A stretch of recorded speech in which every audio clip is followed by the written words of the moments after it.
Alors c'est toujours Pierre et Léna de Salsa Passion Brest. Eh bien nous venons de passer notre première nuit en camping, le camping du Moulin Vert. Vous voyez un très bel environnement au bord du canal. Voilà, seule petite péripétie, eh bien un matelas inauguré pour cette nuit, un matelas gonflable qui a eu la fâcheuse idée de se dégonfler rapidement. Voilà. Et puis un feu d'artifice juste à côté qui a un petit peu interrompu notre sommeil. On s'apprête à plier tente et matériel et à repartir pour le trajet retour. Voilà, la journée s'annonce belle, la nuit était très fraîche et voilà, même si maintenant aujourd'hui on aperçoit à nouveau un ciel bleu parfaitement ensoleillé. Voilà, et bien on va se mettre en état de plier tout ça avant de repartir. Voilà cette tente MSR Elixir 3 en cours de pliage. Bah écoutez, il y a un peu de condensation cette nuit, donc on attend que le soleil assèche un peu tout ça afin de plier le plus sec possible. Voilà, et donc on va continuer nos travaux de pliage.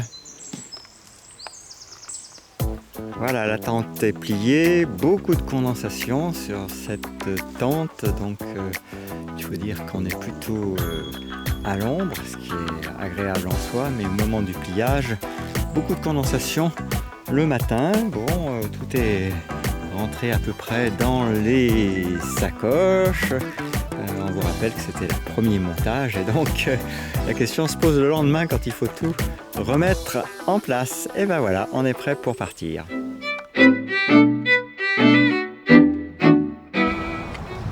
Voilà, on est à Cléden-Poher, un petit point délicat parce que à ce niveau-là, on serait tenté d'arriver par la route qu'on voit un petit peu au loin. Vous voyez, le canal, là, il est en bordure de Triscalia et donc la prochaine écluse, on l'aperçoit au loin. Pour notre périple de préparation, on s'est arrêté juste avant cette écluse. Et donc pour parvenir jusqu'ici, si on fait un petit tour à 360 degrés, on voit que nous allons devoir emprunter ici une passerelle que nous apercevons ici. C'est par là qu'il faut sortir si on veut ne pas être ennuyé dans une recherche un petit peu fastidieuse du canal. Voilà, ça permet tout aussi bien ce passage par la passerelle de rejoindre le camping du Moulin Vert, mais dans ce cas-là, à cet angle-là, à l'endroit où on aperçoit Triscalia, il va falloir aller tout droit et prendre la première à droite ensuite. Voilà pour ces petites précisions le long du chemin du halage. Et bien on continue notre retour de Cléden-Poher, direction Port-Launay, par une magnifique journée ce dimanche 6 août.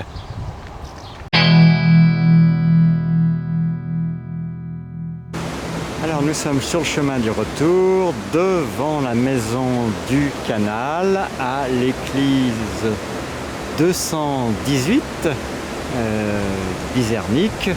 Voilà, le temps de pliage a pris un temps non négligeable ce matin, ce qui fait qu'on a guère décollé avant midi. Voilà, et qu'on en profite pour regarder d'un peu plus près sur le chemin du retour certaines choses, dont cette plaque qui indique que l'écluse prend son nom du lieu-dit voisin Bizernic, dont l'origine est difficile à établir clairement. Le premier élément semble plutôt être peine, ce qui signifie bout, extrémité, et avoir été précédé d'un élément disparu. Le ou les éléments suivants restent obscurs. La terminaison IG est un suffixe diminutif courant en breton, tant dans les noms communs que les noms propres, comme les prénoms Yann, Yannick, Anna, Anaïk, Alan, Alanic, etc. Je ne vous lirai pas la version bretonne, mais sachez que ce panneau est réalisé par le SMATA, dont on peut trouver sur le site smata.fr un certain nombre de traces à télécharger sur GPS pour les amateurs. Voilà, on y trouve plus de 100 circuits, plus de 1200 km de sentiers. Je ne sais pas s'il a mis au point ou la refaire. Voilà, là voici donc sur ce tronçon. Voilà. Eh bien écoutez, nous on profite également de l'écluse voisine dont on entend bien sûr en bruit de fond l'eau qui coule du déversoir. Le plaisir ne se tarit pas. Certains diront pourquoi un vélo électrique sur ce canal? Eh bien simplement parce qu'on en dispose d'un. Dans la mesure où je m'en suis servi pour ce qui me concerne pour aller au travail, et pour Léna, ma compagne, eh bien en substitut d'une voiture. Donc voilà une manière de faire des expériences d'un mode de déplacement différent. Sachez qu'on a disposé un tableau solaire, un panneau solaire sur notre garage, qui fait que, en ce qui concerne mon vélo électrique, il est rechargé lorsqu'on est sur notre place à domicile, 100% solaire. Là, bien évidemment, en route, on est tributaire des prises de camping. Ça permet aussi de faire des distances un petit peu plus longues. On a bien l'intention de cumuler lors d'une de nos étapes à titre d'expérience 100 km dans la journée. Alors c'est pas forcément le but en soi, mais c'est une expérience intéressante. Et pour les autres jours, eh bien, nous procédons par étapes de 60 km, avec chaque fois hébergement en camping et une pause tous les 10 km environ. Voilà pour notre mode d'organisation. On dispose d'un vélo Matra E-Step Tourer D8 qui a 5 ou 6 ans et d'un vélo haut de fil pour madame. Voilà pour les données un peu plus techniques de notre séjour, et on va bien sûr en profiter pour faire une pause déjeuner. Voilà, bien écoutez, prochaine étape sera dans 10 km. À bientôt.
bien, nous voici à nouveau à proximité de la péniche de l'association Il faut sauver Victor, qu'on aperçoit en arrière-plan du panneau de l'autre côté du pont.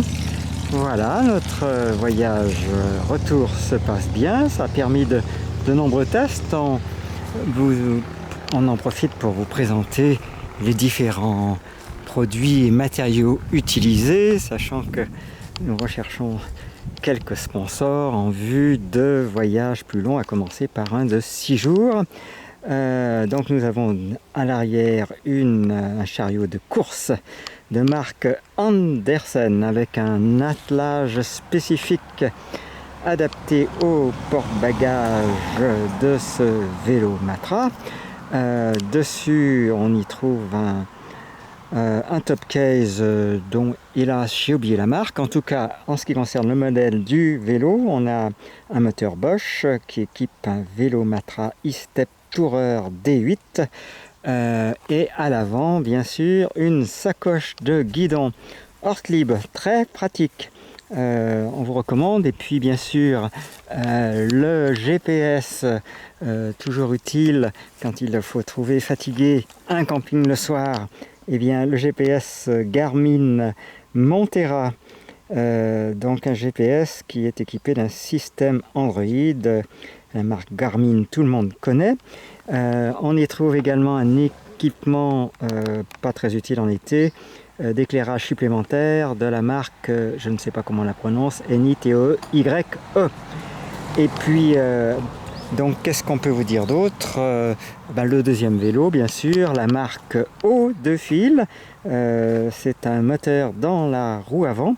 Et puis pour l'instant, ce vélo n'a pas encore d'équipement supplémentaire, il va être équipé de sacoche Ortlieb à l'arrière. Donc on vous rappelle les marques principales. Andersen pour la charrette. Qu'est-ce qu'elle contient cette charrette? Elle contient une tente qu'on vous présentera un petit peu plus tard. Elle contient 2 duvets de Baïkal, intitulé Baïkal.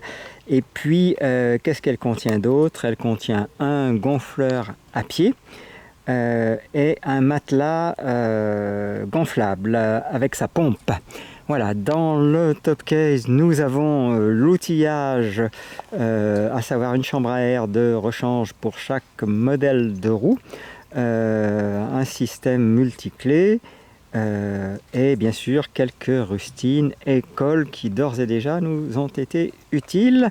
À certains moments, dans la sacoche avant, on y trouve une batterie qui permet de recharger le téléphone portable, d'alimenter le GPS rando, bien sûr tous les effets personnels, carte d'identité et moyens de paiement. Qu'est-ce qu'on peut y mettre d'autre? Quelques clés aussi. Il en faut quelques-unes. Voilà pour la présentation du matériel de nos 2 vélos. Et on vous rappelle que nous recherchons des sponsors. Nous mettront ainsi en valeur leur marque dans le récit vidéo qui sera projeté sur la chaîne Salsa Passion Brest.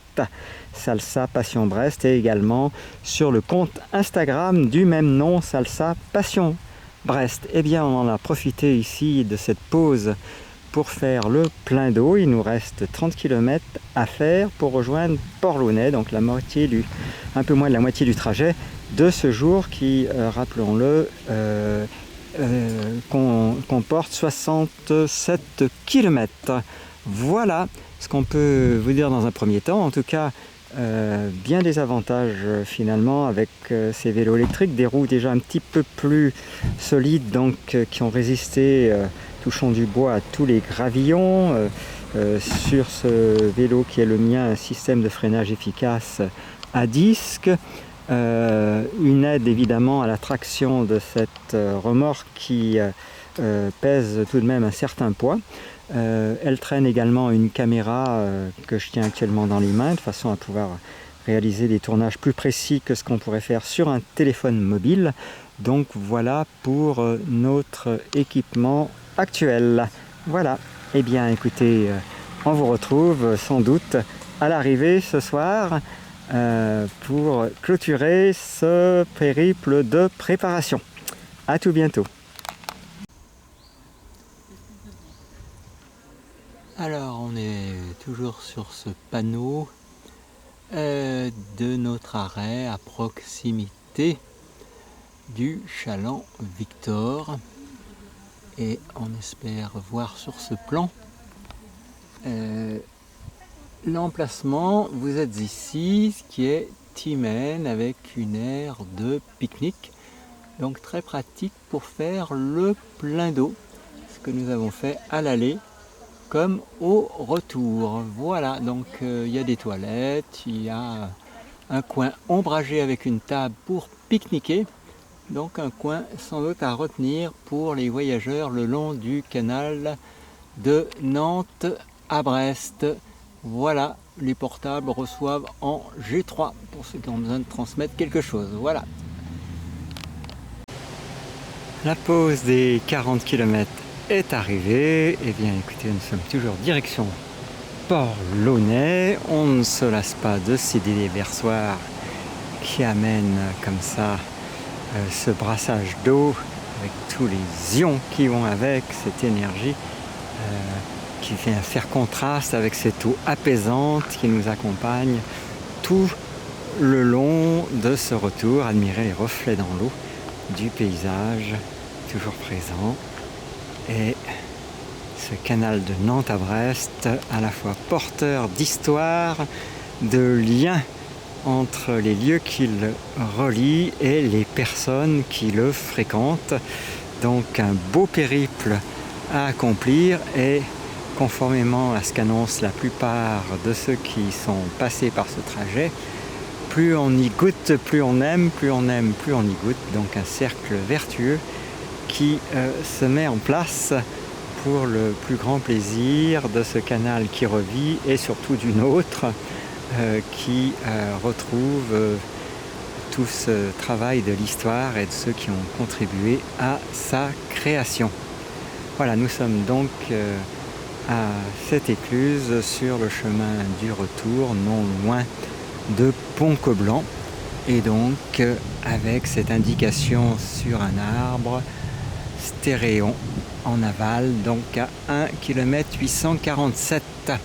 Le vélo désormais fonctionnel avec sa remorque qui s'est stabilisée depuis notre petite réparation d'une pièce qui n'est pas grand chose, mais qui peut suffire à gâcher un peu le plaisir quand elle s'avère glisser sur son support. Vous voyez, je la désigne du doigt, c'est cette pièce de liaison dont on aperçoit au-dessous cette petite tringle de section carrée qui vient s'insérer sur l'attelage du vélo.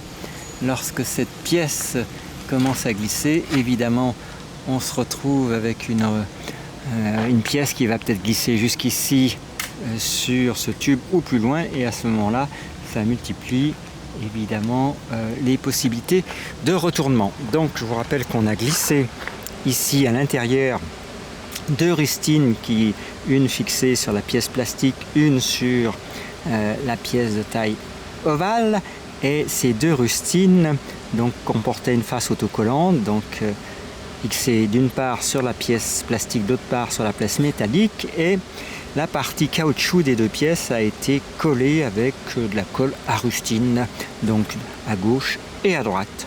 Depuis, ça semble tenir, on touche du bois, on espère que ça va bien jusqu'au bout pour qu'on n'ait pas à se soucier de cet attelage pour notre périple de 6 jours. Voilà ce qu'on voulait vous dire à cette étape.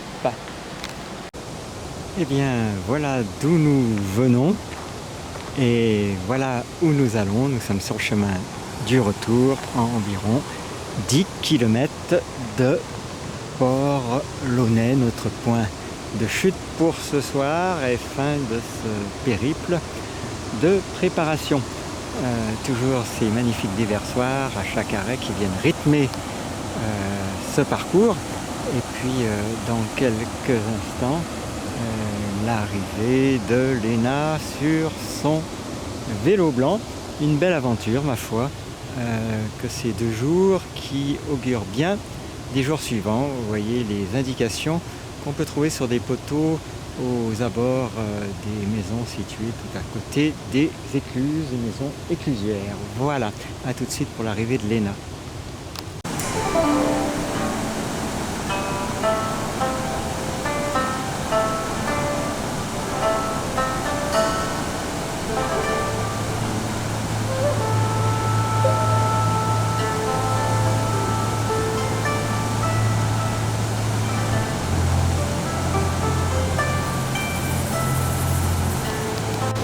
Écluse ouverte en aval.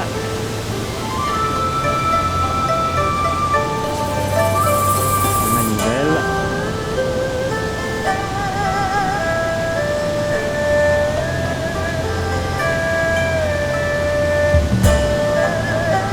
Et le boîtier de l'écluse.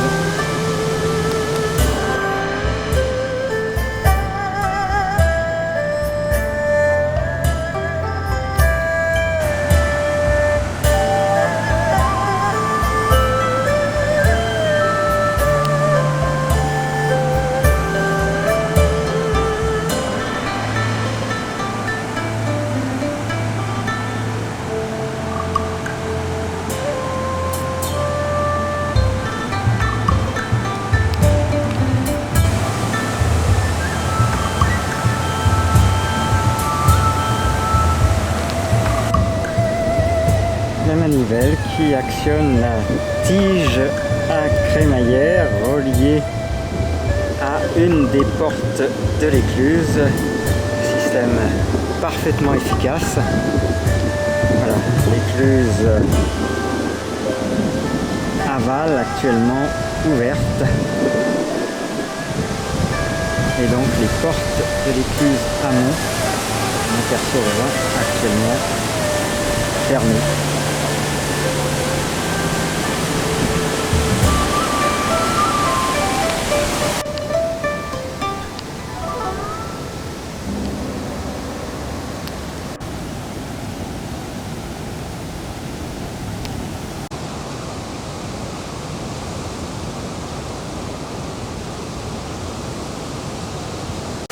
Vue du boîtier sur lequel viennent s'insérer les manivelles. Manivelle actuellement retirée. Au pied de la passerelle de l'écluse, cette tige qui permet, une fois le niveau intérieur équilibré avec le niveau extérieur, d'ouvrir l'écluse sans trop de résistance. Voilà. Voilà, nous sommes plus qu'à quelques kilomètres de Port-Launay. Nous venons d'accomplir dans cette deuxième journée 60 km et voici Léna qui nous rejoint sur son beau cheval blanc.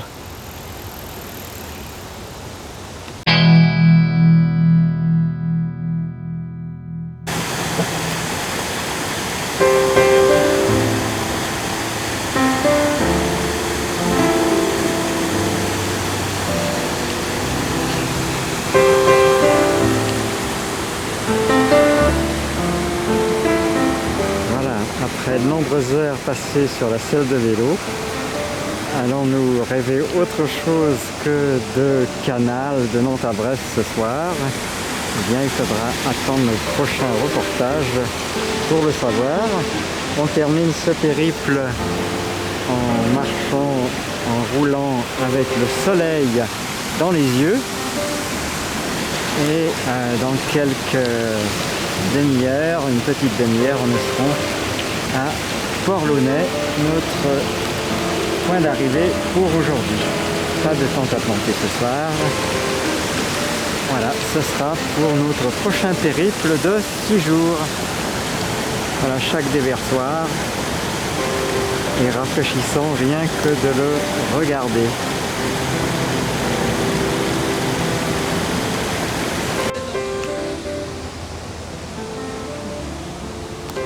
Alors sur le canal de Nantes à Brest, eh bien, il y a les cyclistes que l'on croise de ci ou de là, que l'on dépasse, qui nous dépassent. Et tout ça forme un ballet qui s'étale tout au long de la journée. Donc voilà 3 collègues qu'on a croisé et rencontré à plusieurs reprises. Alors, on va les laisser s'approcher vaillamment.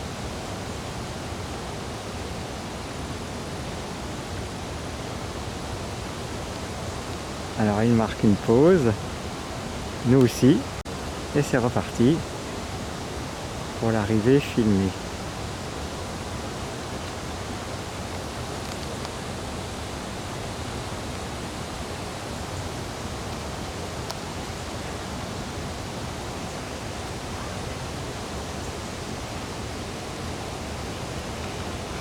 Souriez, vous êtes filmé.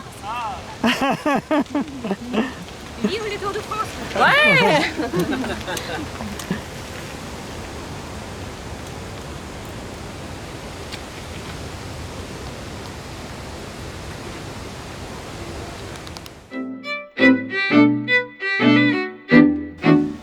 Et voilà, l'aventure de ce week-end d'entraînement se termine. Nous voilà les deux vélos sur leur porte-vélo, retournés derrière notre véhicule pour les transporter.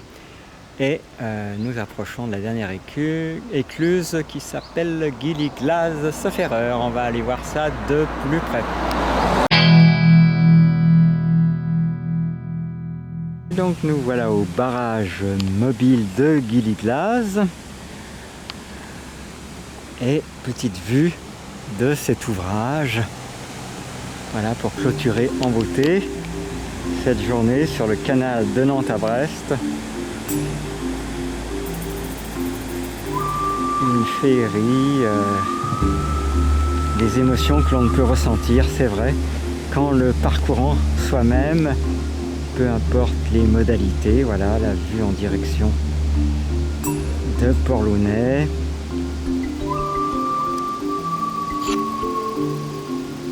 Et donc, il est près de 20h30 lorsque s'achève pour nous cette journée. Donc, dernière vue sur ces ouvrages.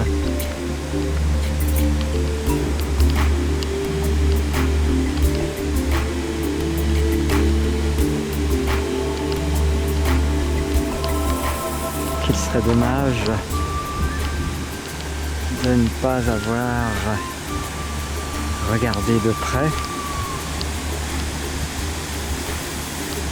Tant ils inspirent à la fois le respect et l'émotion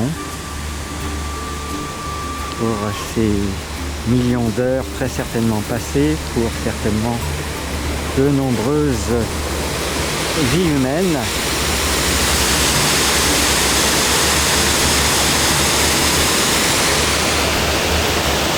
Vestige du passé, mais aussi porte vers l'avenir.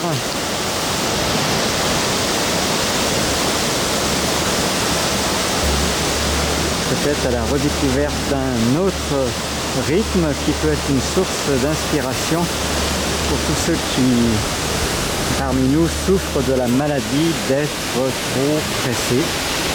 Une maladie bien moderne.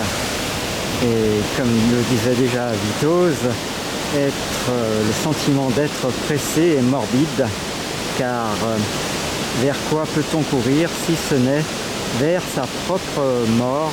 Donc telles sont les réflexions qui surgissent assez spontanément au bout de près de 10 heures de vélo certainement, et en tout cas un parcours atypique hors du commun qu'on vous invite bien sûr toutes et tous à faire. Voici Léna, ma charmante accompagnatrice et coéquipière surtout, voilà, qui permet aussi par moment de donner encore plus d'importance à l'appréciation, aux arrêts nécessaires, tant pour se reposer que pour profiter de ce qui nous est offert. Voilà, on espère vous avoir donné envie, comme d'autres l'ont fait avant nous, de vous aussi parcourir ce canal de Nantes à Brest. C'est bien toute la gratitude qu'on lui doit, un canal qui était quelque peu tombé dans l'oubli et qui pourrait, grâce à vous, grâce à nous, revivre au jour d'aujourd'hui. Alors préparez vos chaussures, vos vélos, tout moyen compatible avec le canal, et puis on est sûr que vous allez vous aussi faire des découvertes qui vous étonneront vous-même. Allez, ciao, Kenavo.